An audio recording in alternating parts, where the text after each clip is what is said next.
მოგესალმებით ძვირფასო რადიო მსმენელებო, FM 7.9-ზე თქვენ უსმენთ რადიო ძველ ქალაქს, მე ქეთევან ბერძენიშვილი გახლავართ. ადგილობრივი დემოკრატიის სააგენტო საქართველოს ახორციელებს პროექტს არასრულწლოვანთა დანაშაულის პრევენციის შესახებ საზოგადოების ცნობიერების ამაღლება იმერეთსა და რაჭა-ლეჩხუმში, ქვემო სვანეთის რეგიონში. პროექტი დაფინანსებული გახლავთ, ხორციელდება ადგილობრივი დემოკრატიის სააგენტო საქართველოს მიერ, როგორც მოგახსენეთ, სამოქალაქო განვითარების სააგენტოსა და საქართველოს წამების მსხვერპლთა და სამედიცინო რეაბილიტაციის ცენტრის მიერ გამოცხადებული მცირე გრანტების პროგრამის ფარგლებში.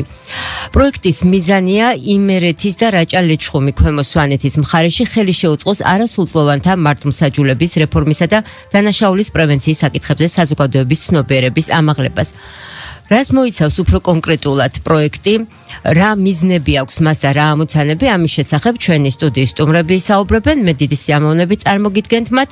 არასრულწლოვანთა დანაშაულის პრევენციის სტრატეგია და მისი ძირითადი პრინციპები, ეს გახლავთ საკითხები, რომელზეც ჩვენ ვისაუბრებთ და ამ თემაზე ისაუბრებენ ნინო ხუხუა, ადგილობრივი დემოკრატიის სააგენტოს საქართველოს აღმასრულებელი დირექტორი, თია ფანჩულიძე, რომელიც გახლავთ ფსიქოლოგი და იურისტი ანა ჩაფიძე. დიდი სიამოვნებით და პატივისცემით მოგესალმებით, მადლობას მოგახსენებთ სტუდიაში მობრძანებისთვის. მოდით პირველ რიგში რომ დავიწყოთ საუბარი, რატომ შეირჩა აი ეს საკითხი, რატომ გახდა საჭირო ამ თემაზე საზოგადოების ყურადღების გამახვილება, მოდი ნინო თქვენით დავიწყოთ საუბარი. მოგესალმებით, მივესალმები თქვენს მსმენელებს. თემა რომ აქტუალურია, მე მგონი ორი აზრი არ არსებობს, ხომ? თან თუ გავითვალისწინებთ ბოლო პერიოდში მიმდინარე პროცესებსა თუ შემთხვევებს, რომელიც არასრულწლოვანთა კუთხით კიდევ უფრო მეტად გაჟღერდა და საჯარო სივრცეში ცნობილი გახდა.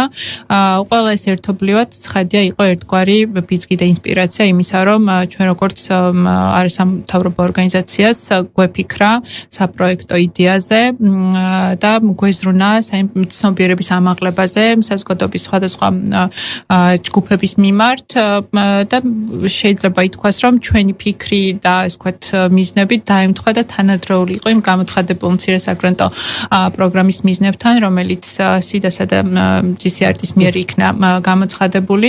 მიუხედავად იმისა, რომ მცირე საგრანტო პროგრამა, ვფიქრობ, რომ ეს არის ნამდვილად კარგი შესაძლებლობა იმისა, რომ ჩვენ დავიწყოთ საინფორმაციო კამპანიები და ცნობიერების ამაღლება ჩვენს ირგვლივ საზოგადოების და თუ გავუსვავთ ხაზს, რომ ორ რეგიონს ფარავთ ამ შემთხვევაში და ესეც საინტერესოა, რატომ ეს ორი რეგიონი ესეც ვთქვათ გამომცხადებლის ინტერესებში შედიოდა თუ თქვენი შეთავაზება იყო? ცხადია, რომ გამომცხადებლის ინტერესებში შედიოდა, თუმცა ჩვენ ამ შემთხვევაში ამ ორი რეგიონის მიღმა ასევე იყო სხვა რეგიონები, თუმცა ჩვენ უფრო მეტად ფოკუსი გავაკეთეთ იმერეთსა და რაჭა-ლეჩხუმი, ქვემო სვანეთის მხარეზე.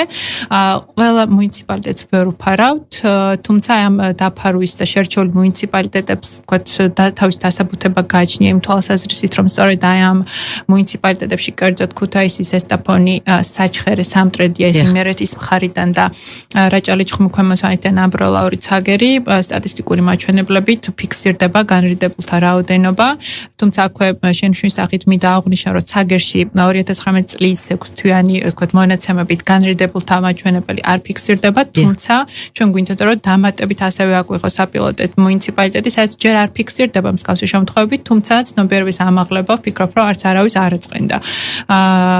განსაკუთრებით არასრულწლოვნებს გულისხმობ, ეს არის ის ჯგუფი, რომელიც ჩვენი მთავარი პირდაპირი ბენეფიციარები იქნებიან აი ამ პროექტის ფარგლებში. მინდა ძალიან მოკლე ექსკურსი გავაკეთო, რომ 2015 წელს საქართველოს პარლამენტმა მიიღო არასრულწლოვანთა მართლმსაჯულების კოდექსი და ეს იყო ნამდვილად წინ გადადგმული ნაბიჯი და სწორედ ამ კოდექსის განმარტებით ბარათში ძალიან ცხადად და ნათლად იყო ერთგვარად ხაზგასმული თუ რამდენად მნიშვნელოვანი არის დაცული იქნას არასრულწლოვანთა საუკეთესო ინტერესები და სწორედ ამ კუთხით დაგვეწყო ჩვენ საინფორმაციო კამპანიები თავის მხრივ უკვე ჩამოთვლილ მუნიციპალიტეტებში. პროექტი ეხლა ხანს ესე რომ ვთქვათ გაიხსნა და უახლოეს პერიოდში ჩვენ გეგმავთ უკვე საინფორმაციო შეხვედრებს როგორც ადგილობრივი მუნიციპალიტეტის წარმომადგენლებთან, ასევე მედია ორგანიზაციებსა და სამოქალაქო საზოგადოებრივი ორგანიზაციის წარმომადგენლებთან და აუცილებლად პედაგოგებთან და არასრულწლოვნებთან. ანუ ეს არის ის ჯგუფები საზოგადოების, რომლებიცაც თვით რომ უშუალო კომუნიკაციაში იქნებიან. უშუალო კომუნიკაციაში იქნებიან.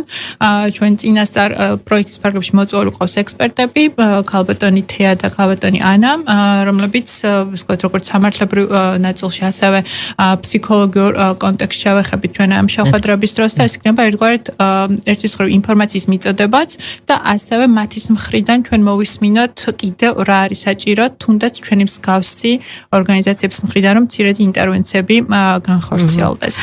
ძალიან დიდი მადლობა ნინო, მე მინდა ანა ჩაფიძესთან გადავიდა ახლა მორიგი კითხვით. ანა ძალიან დიდი ხანია თქვენ მუშაობთ აი მიმართულებით და ოღონდ აი რამდენად თქვათ არასრულწლოვანთა პრევენციის და მათი აი ამ ახალი კანონის მიხედვით რამდენად თქვათ არის ცნობილი საზოგადოებისთვის თუნდაც ამ კანონის შესახებ ან რა ის ძირითადი მიმართულებები რა არის რომელიც უშუალოდ თქვენ უნდა გააცნოთ საზოგადოებას ან რაში არის ზოგადად პრობლემა რა არის სიახლე და რისი მიღწევა გსურთ მოგესალმებით მივისალმები მსმენელებს რაც ეხება შეკითხვის პასუხად არასრულწლოვანთა მართლმსაჯულების კოდექსი მიღება ზოგადად ჩვენი ქვეყნისთვის იყო ძალიან მნიშვნელოვანი ნაბიჯი, რადგან ამ კოდექსის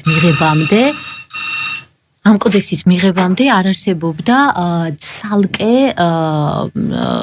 ცალკე რეგულაცია, ერთობლიობა კოდექსში, რაც თავმოყრილია ზოგადად არასრულწლოვანებთან მიმართებაში, როგორ უნდა მოქცეულიყვნენ, ვინ უნდა ჩართულიყვნენ, ვინ სპეციალისტები უნდა ყოფილიყვნენ და რაც შეეხება ამ ინფორმაციის ცნობადობას ამ კოდექსში შესახებ ბუნებრივია იცის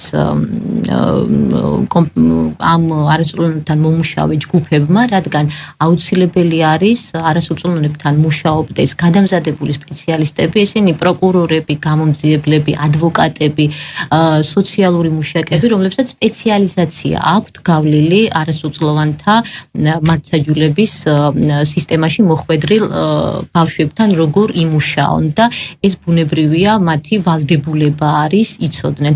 რაც შეეხება თვითონ საზოგადოებას, ფართო საზოგადოებას შეიძლება არასრულწლოვანთა მართლმსაჯულების კოდექსის ესე რომ ვთქვათ მიღება და ზოგადად რაც ცვლილებები გამოიწვია საზოგადოებამ არ იყოს რა თქმა უნდა არ იყოს და ამ პროგრამის ფარგლებში ჩვენ მე ალბათ შემდგომ ვისაუბრებ კიდევ ერთი ძალიან მნიშვნელოვანი დოკუმენტი მივიღეთ ეს არის აი ესე რომ ვთქვათ ძალიან დიდი გამოწვევა ჩვენი ქვეყნისთვის ეს არის ბავშვის უფლებათა კოდექსი, რომელიც 2019 წლის 20 სექტემბერს მივიღეთ და ეს არის ძალიან დიდი წინგადადგმული ნაბიჯი სახელმწიფოს მხრიდან, რომ შემუშავდა ბავშვთა უფლებათა კოდექსი და დღეს გვაქვს ასევე ბავშვის იმ ძირითადი უფლებების და თავისუფლებების დაცვის, რეალიზების, ესე რომ ვთქვათ, საშუალება, იმიტომ რომ ამ კოდექსში გაწერილია უამრავი სიახლე, რომელიც 1 ივნისიდან ამოქმედდება უკვე.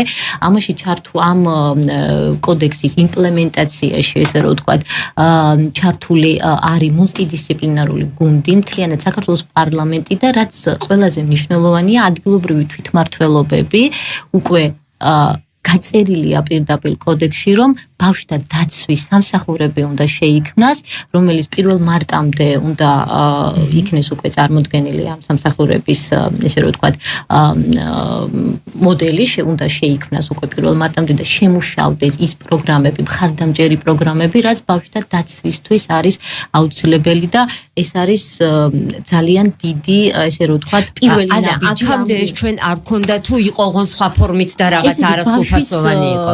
ესე იგი ბავშვი ზოგადად ჩვენ გვაქვს ხო ბავშვთა ესე იგი ეს უფლებათა კოდექსი გაეროს მიერ დამტკიცებული და ასე შემდეგ. ეს არის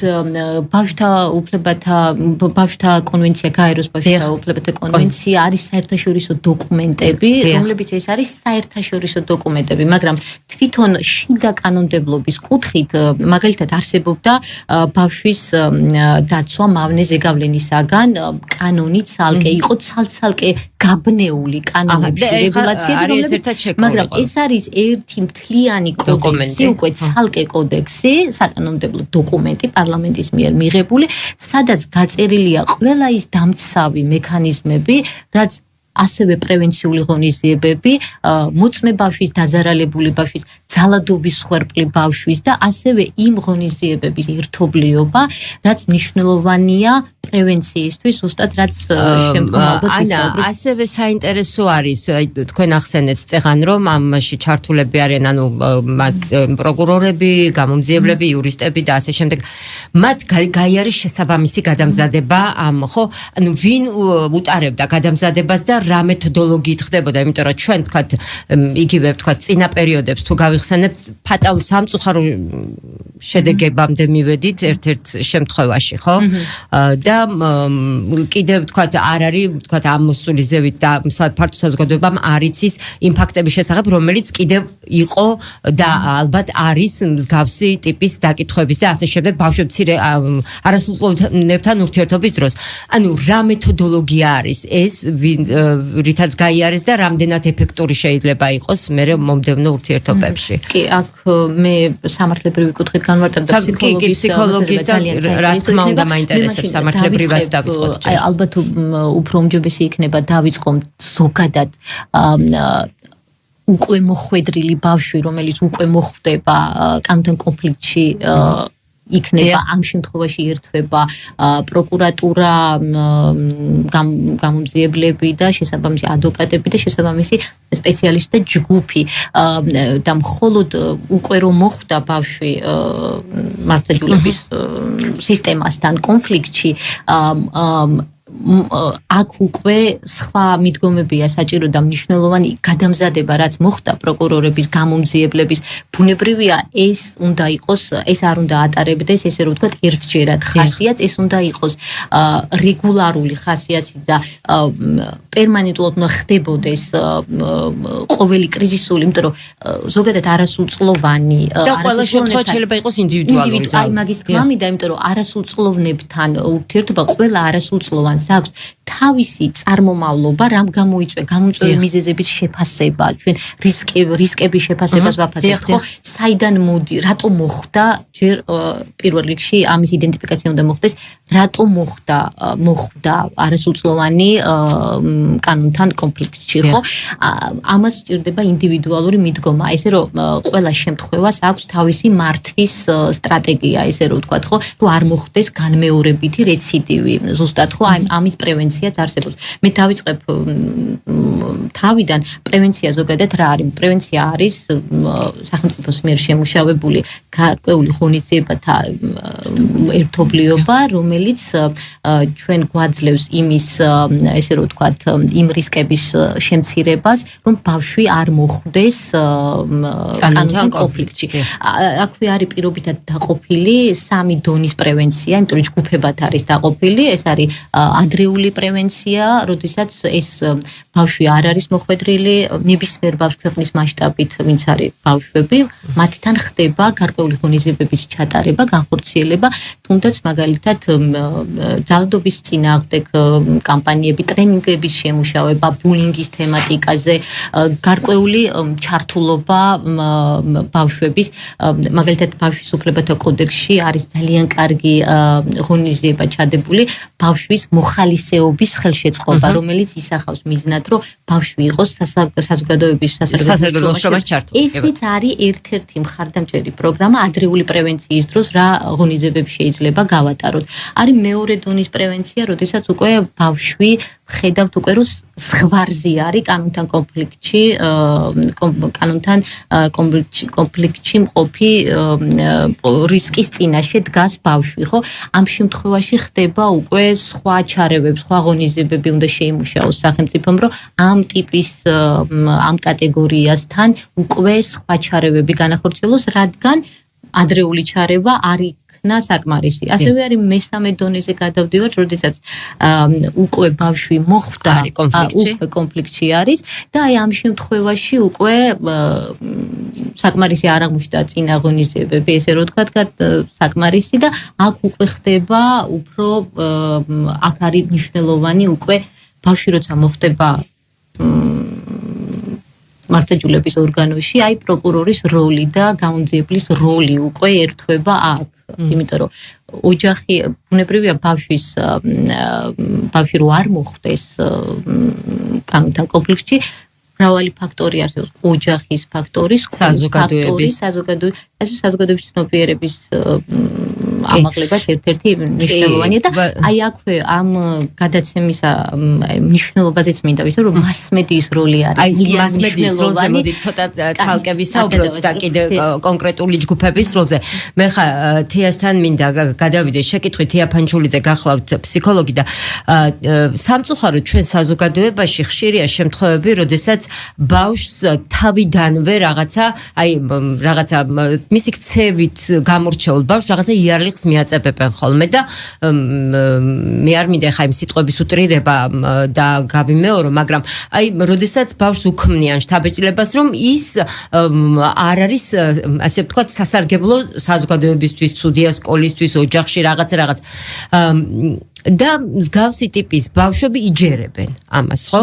რომ ისინი მართლაც ასეთები არიან და შემდეგ შესაძლოა ასეთი ბავშვები აღმოჩნდეს სწორედ კანონთან კონფლიქტში, კანონთან შესაბამისად კონფლიქტში.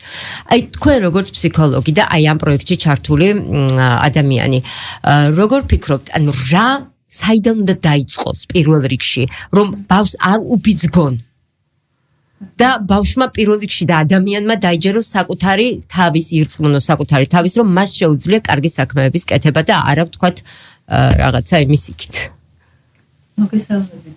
ყველას კეთი ძალიან დიდი მადლობა ამ შეკითხვისთვის, იმიტომ რომ ალბათ ეს არის ერთ-ერთი ყველაზე მნიშვნელოვანი საკითხი, როდესაც ჩვენ საუბრობთ პრევენციაზე, ხო?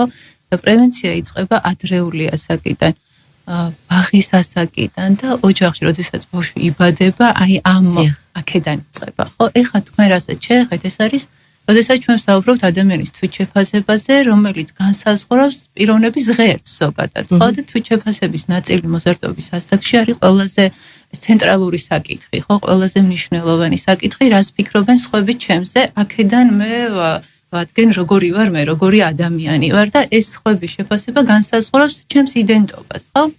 და თუ სკოლა მე ან ოჯახი ან გარემო, სადაც მე ფუნქციონირებ, მუდმივად მაწებებს, აი როგორც თქვენ თქვით, ან იარლიყებს, ან მათი ტექსტები შეიცავს ისეთ ქვეტექსტებს, რომ საკუთარი თავის შესახებ მიჩნდება ნეგატიური დამოკიდებულება, ну ბუნებრივია, ეს არის ერთ-ერთი რისკ ფაქტორი, რომელმაც შესაძლოა განსაზღვროს მოზარდის ანტისოციალური ქცევა და ასევე შესაძლოა მივიდეთ კანონთან კონფლიქტამდეც კი. ამიტომ საზოგადოების როლი, სკოლის როლი, ოჯახის როლი, თემის როლი არის ძალიან მნიშვნელოვანი, იმიტომ რომ ყველა ეს კომპონენტი განსაზღვრავს ზოგადად თავისი როლი აქვს, ასე ვთქვათ, პიროვნების ფორმირების ნაწილში, ხო? აი ხა ამ რაზეც ისაუბრა, ხო, ეხან იმ დონეებზე, სადაც ვთქვათ, რომელიც არის განსაზღვრული, ასე ვთქვათ. აი პირველი დონე, სადაც მოიაზრება ყველა ბავშვი, ხო, სადაც მოიაზრება ის პრევენციული ღონისძიებები, რომელიც უნდა გატარდეს და რომელიც სამწუხაროდ იმ ხარისხით ვერ ხორციელდება, რა ხარისხითაც მნიშვნელოვანია რომ გატარდეს. დღეს ჩვენ სპეციალისტები მუშაობთ რამოდენიმე დონეზე, ხო? აი რამოდენიმე რისკთან.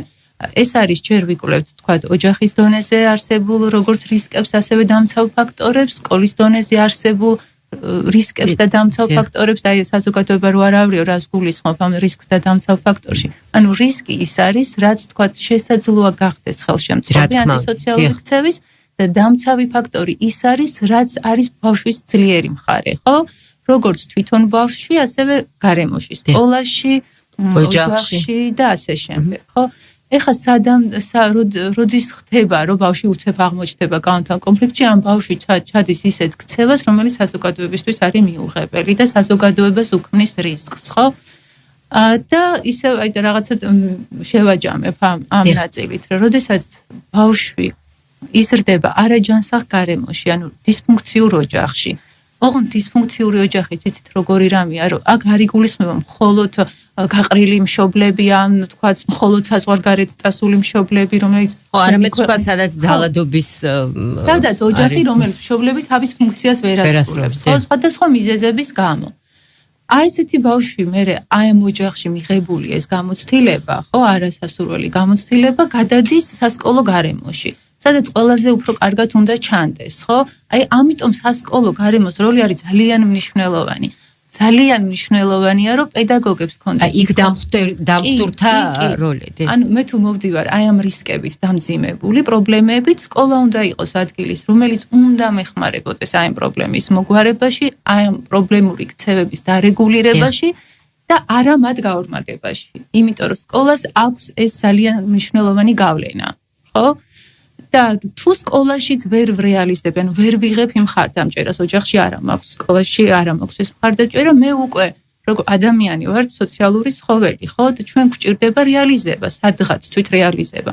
მე გავდივარ ქუჩაში და აი ამ ქუჩაში ის ტიპები, რომლებიც თქვათ მხვდებიან, აი ხედავ რომ ეს არასასურველი ქცევები, რომელსაც ისინი აკეთებენ, მე შეიძლება ვერც ვიაზრებ რა არის სასურველი და რა არა, იმიტომ რომ ჯერ ასაკითაც პატარა არის და არც შესაბამისი განათლება არ აქვს, ხო? მე რომ გამიჩნდეს ეს მიკუთვნებულობის განცდა, ამიტომ ჩავდივარ იმ ქცევებს, რომელიც იმ უბანში ხდება, სადაც მე აღმოვჩნდი.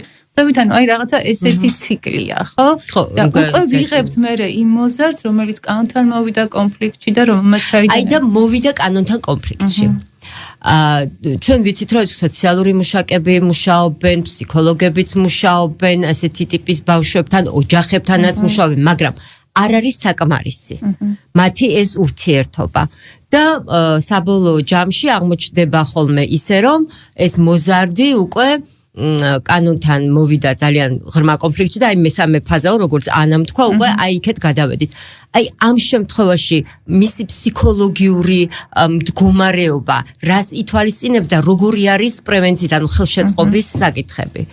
და აი ამ ჩვენ რო ვსაუბრობთ თქვა საზოგადოების ინფორმირებულობაზე და ასე შემდეგ რა უნდა იცოდეს საზოგადოებამ თუნდაც აი ასეთ ადამიანთან ასეთ ახალგაზრდასთან ურთიერთობის დროს.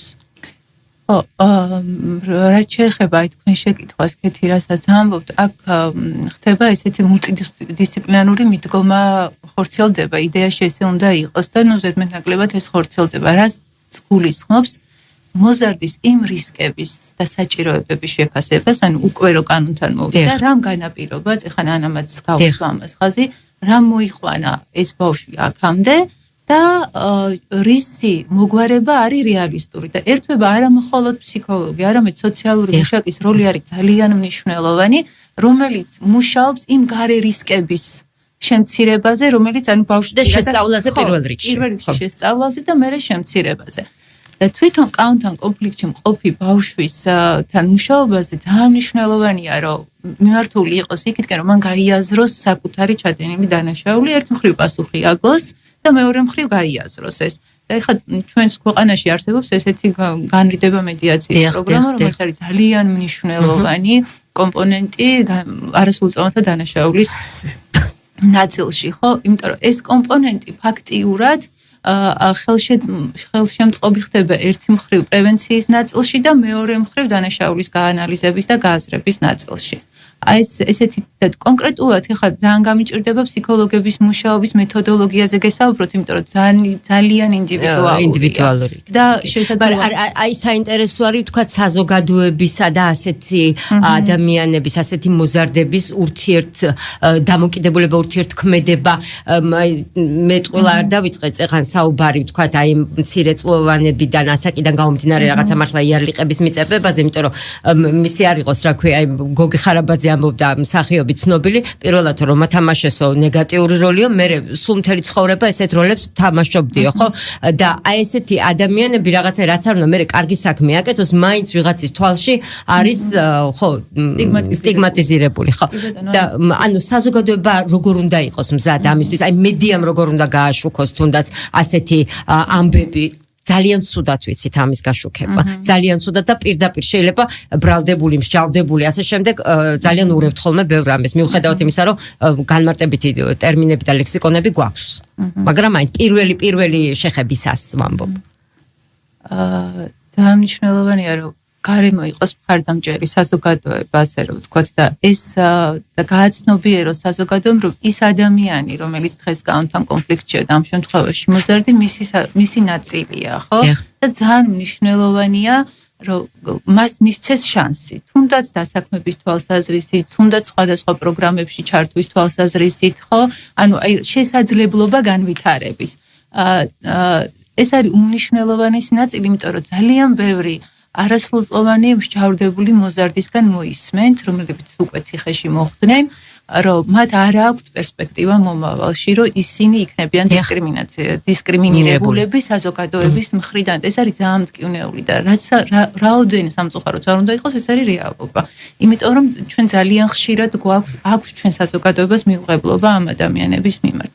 რაც შეეხება მედიის მხრიდან ამ საკითხების გაშუქების ნაწილს, მე ვფიქრობ, რომ მედია უფრო უნდა მუშაობდეს, რა თქმა უნდა, პრობლემური თემების წამოჭრაზე, მაგრამ უფრო ცნობიერების ამაღლებაზე, როდესაც ამ საკითხს ვეხებით, ხო?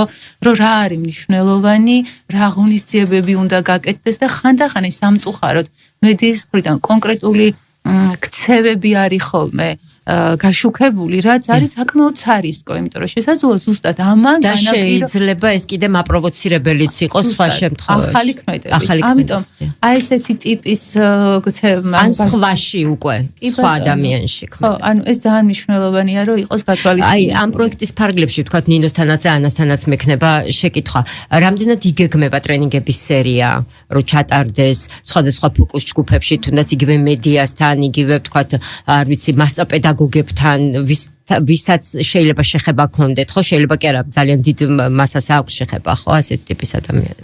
კი ბატონო, ნამდვილად მე ჩემი საუბრის დასაწყისში აღვნიშნე კიდევ ის ჯგუფები, ვისთანაც ჩვენ ვიმუშავებთ პროექტის ფარგლებში, პროექტი 4 თვიანი არ არის ხანგრძლივი, თუმცა ჩვენ გვინდა რომ ამ 4 თვის განმავლობაში მაქსიმუმი შევძლოთ და დავიწყოთ ზოგადად საზოგადოებას დავაწყებინოთ ფიქრი, თუ რამდენად მნიშვნელოვანია ზოგადად პრევენციის თემა.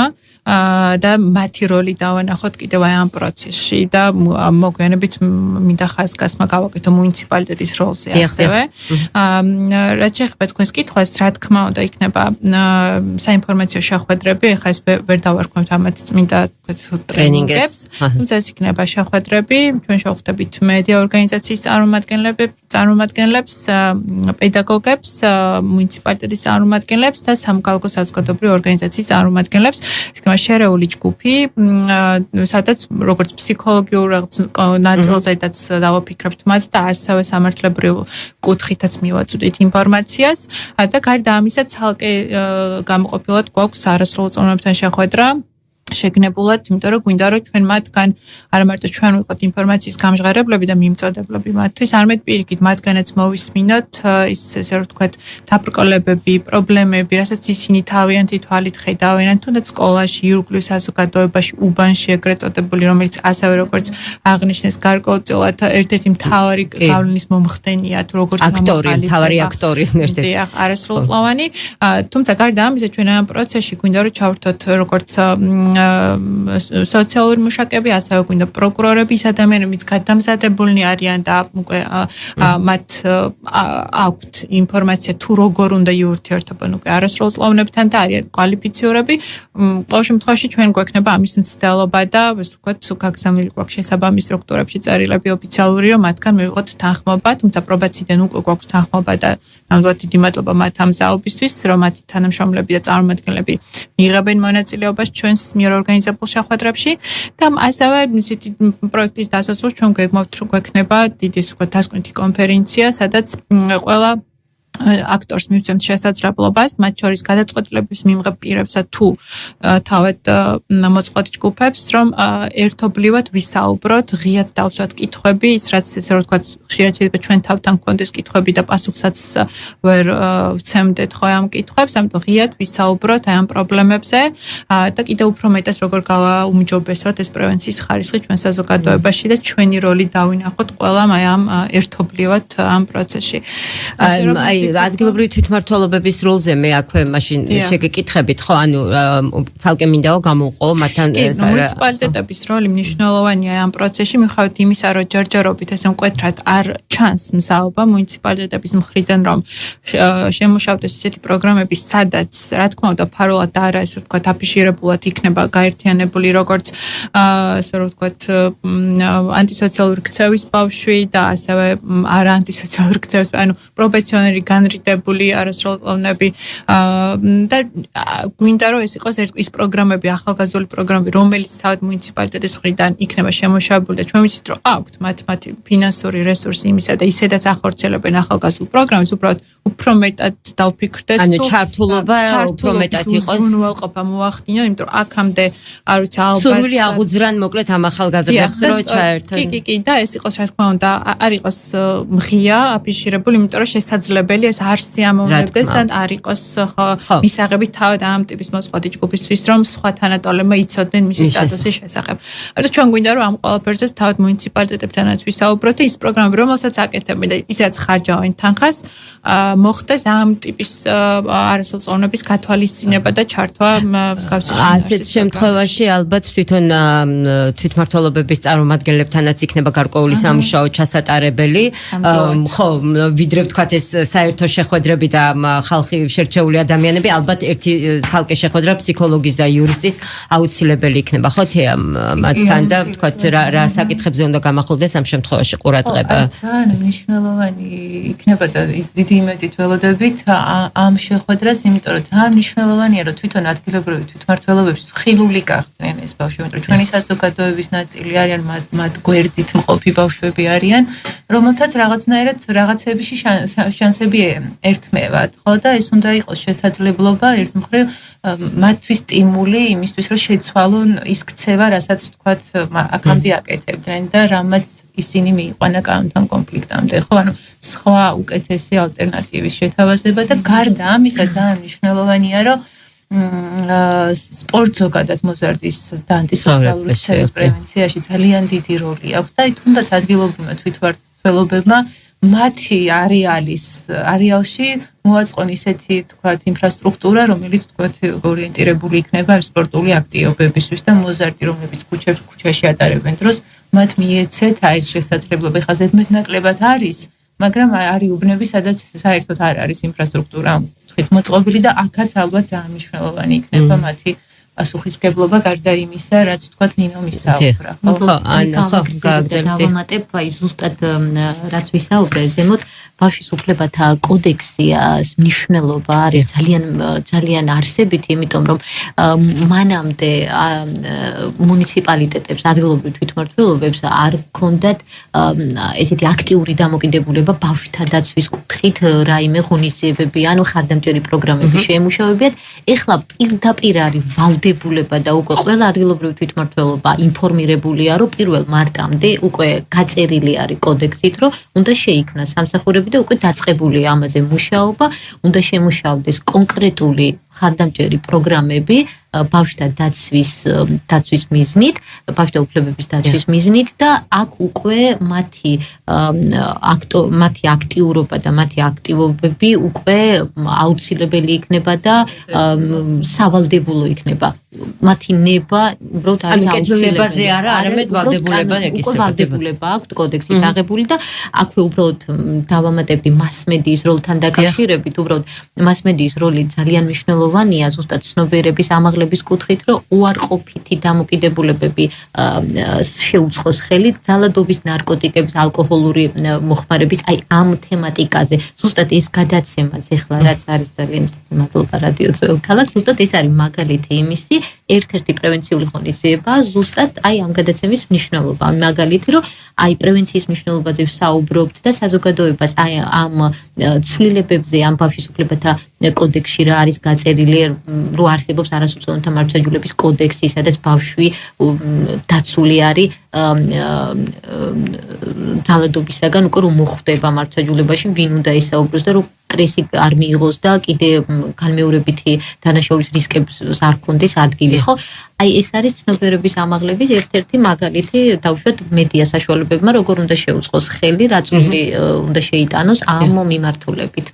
ძალიან საინტერესოა და მე ვიმედოვნებ, რომ აი ზუსტად ის ნაწილი, რომელიც მედიისთვის არის მნიშვნელოვანი, ჩვენ კიდე არაერთხელ გავშლით ამ გადაცემების ფორმატში და მინდა ასევე ყოველთვის ჩემთვის თუნდაც როგორც მშობლისთვის ყოველთვის ძალიან მნიშვნელოვანი არის, რა თქმა უნდა, ბავშვის უფლება და ის რომ ბავშვი იყოს მოზარდი, იყოს დაცული, რაც მთავარია და ეს დაცულობა კანონმა უნდა შექმნას, სახელმწიფომ უნდა შექმნას და ძალიან მოხარული ვარ ამ შემთხვევაში და ალბათ ყველა მოხარული არის, რომ შეიქმნა ზუსტადაც დამატებით და მოვიდა ერთობლიობაში აი ეს ბავშვთა უფლებებთან დაკავშირებული საკითხები და ალბათ ესეც ამასაც დაჭირდება გარკვეულად კონტროლი, ხო? კონტროლის მექანიზმი აღსრულების დარგში. კი ბატონო, ის არის მონიტორინგი, ზუსტად აი ამ კოორდინირებული მუშაობის შედეგად მთავრობა, პარლამენტი, ეს რომელიც ჯგუფი და ასევე განათლებასთან დაკავშირებით ძალიან მნიშვნელოვანი ვიცი რომ დროში შეზღუდულები ვართ განათლების სისტემაში ასევე ჩადებულია ძალადობისგან დაცვის მექანიზმი კოორდინატორები უნდა დაინიშნონ სკოლებში სადაც იდენტიფიკაცია მოხდება აი ბავშვებს შორის ძალადობა ბულინგის თემატიკაზე თუ ასეც შემთხვევა იქნება პასუხისმგებელი იქნება ამ შემთხვევის იდენტიფიცირება მოახდინოს ამ კონკრეტულმა პირმა რომელიც პასუხისმგებელი იქნება კონკრეტულ სკოლაზე. ეს ის გაწერილია ამ ბავშვის უფლებათა კოდექსში. ანუ ეხლა ვინც არიან მანდატური სამსახური ვერ უზრუნველყოფს ამას. მანდატური სამსახური უზრუნველყოფს თავის კომპეტენციის ფარგლებში, რაც უსაფრთხოების კუთხე, მაგრამ არის კიდე ინდივიდუალური შემთხვევები, რომელიც ცალკე კოდექსის მიზნებისთვის არის ცალკე კოორდინატორი გამოყოფილი, რომელიც აი ამ შემთხვევებზე უკვე შემთხვევის შესწავლას და ესე რომ ვთქვათ, დეტალიზებას მოახდენს. რა თქმა უნდა და მე ასევე მიმაჩნია, რომ ყველა სკოლას კიდე თავისი ფსიქოლოგი უნდა ყავდეს აუცილებლად. რამდენადაც ვთქვათ შეიძლება ამდენი რაოდენობა არსებობდეს, იმიტომ რომ ჩვენთან მაინც ახლა ხანს დაიწყო რამდენიმე წელია ხო სულ აქტიურად ფსიქოლოგის სამსახურის მუშაობა, იმიტომ რომ მანამდე ვთქვათ რაღაც არც პოპულარული იყო მე მგონი და არც ხო მოთხოვნადი და ახლა მოიტანა აი ამ ჩვენმა სოციალურმა ყოფამ რომ ნამდვილად იყვნენ მუშაობდნენ ფსიქოლოგები სკოლებში. ჩვენ რა თქმა უნდა კიდევ არაერთხელ ვისაუბრებთ ამ პროექტის შესახებ და უკვე დაწყებული განხორციელებული აი ამ აქტივობების შესახებ, რომელიც პროექტის ფარგლებში არის. მე ჩვენს რადიო მსმენელებს კიდევ ერთხელ ვეტყვი, რომ ჩვენ საუბრობდით არასრულყოფათა დანაშაულის პრევენციის სტრატეგიასა და მის ძირითად პრინციპებზე და პროექტი გახლავთ არასრულყოფათა დანაშაულის პრევენციის შესახებ საზოგადოების ცნობიერების ამაღლება იმერეთისა და რაჭა-ლეჩხუმის და ქვემო სვანეთის რეგიონში, რომელიც ხორციელდება ადგილობრივი დემოკრატიის სააგენტოს საქართველოს მიერ სამოქალაქო განვითარების სააგენტოსა და საქართველოს წამების მსხვერპლთა და სამედიცინო რეაბილიტაციის ცენტრის მიერ გამოცხადებული მცირე გრანტების პროგრამის ფარგლებში. გადაცემა კი